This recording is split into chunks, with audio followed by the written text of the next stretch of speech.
terme, quels sont les nouveaux leviers, quels seront peut-être vos nouveaux enjeux pour booster à nouveau le e-commerce? Alors, trois réponses. Premièrement, encore plus développer la recommandation. Effectivement, pour le faire, le levier idéal est quand même les médias sociaux en général. En 2007, Look Voyage a été précurseur et a créé son propre réseau social, après en toute modestie. C'est une communauté qui s'appelle monlookea.fr, la communauté des vacanciers qui sont partis en club Lookea avec Look Voyage.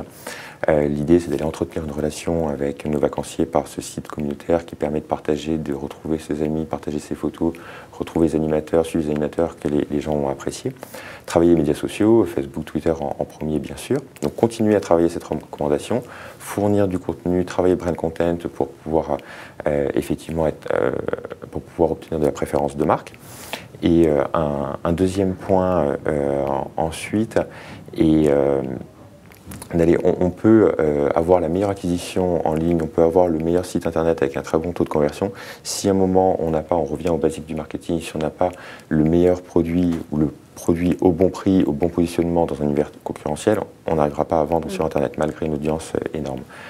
Donc un des enjeux pour le voyage, c'est d'arriver à avoir les bons produits sur le site, c'est d'aller travailler avec nos équipes de production, de voyage, c'est aussi d'aller chercher des partenaires en extérieur pour pouvoir avoir plus de produits, pour mieux répondre aux attentes des consommateurs. Et enfin, c'est d'aller, pour développer le e-commerce, travailler des tactiques, effectivement, avec un merchandising toujours plus élaboré, d'aller packager des offres, packager des produits, construire des ventes flash, construire des actions promotionnelles. L'internaute est à la recherche de bons plans, que ce soit en général ou que ce soit dans le voyage. Finalement, si on n'est pas capable d'aller répondre à cette demande, à ce besoin des internautes, demain, on n'arrivera pas à vendre sur Internet. Donc il faut absolument arriver à packager ces offres, avoir un merchandising très très dynamique. Sur la partie mobile, vous avez une volonté de vous positionner sur du e-commerce? Alors oui, on a une volonté. En revanche, c'est vrai que les 2 dernières années, on avait des gros efforts à faire sur le site web. On a pu mettre en ligne 3 versions majeures, plus des petites versions à côté. On s'est vraiment concentré à avoir un site web avec un tunnel de conversion, une expérience utilisateur optimale. Et on n'a pas pu encore travailler le mobile comme on le souhaite. Mais oui, on a la volonté de le faire dans les mois et les années qui viennent. Magali, pour Bourjois, quelles seront aussi vos priorités futures? Alors toujours la recommandation aussi, à la fois des blogueuses et puis de notre communauté. Donc on a encore des leviers puisque par exemple l'open graph de Facebook change, donc on peut améliorer, c'est plus seulement le bouton j'aime, c'est je le veux, je l'utilise, Majda utilise le blush rose mandarine et ça s'affiche sur le mur de vos amis. Et là la conversion elle est très bonne parce que ça incite vos amis, ça les informe et la recommandation des amis est vraiment forte. Donc c'est les leviers sur lesquels on va le plus appuyer, des contenus, du brand content qui nous servent à la fois pour l'e-shop et puis pour nos ventes de toute façon par ailleurs.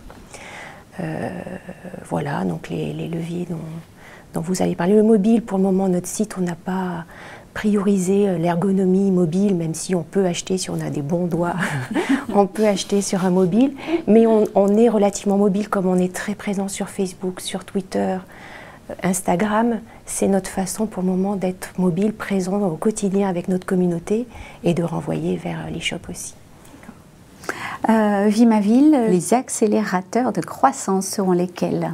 Alors, deux points bien distincts. Donc, toujours pour revenir sur l'emailing, toujours améliorer l'acquisition et la manière dont on va pouvoir adresser la communication pour avoir le taux de transformation le plus efficace. Et enfin, de manière plus générale pour le site internet, des grands projets, enfin des grands chantiers, on va dire, tels que du SEO, donc du référencement.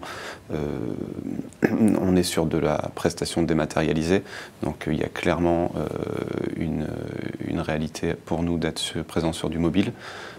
Voilà, donc c'est ces grands axes-là qu'on va développer dans les mois à venir.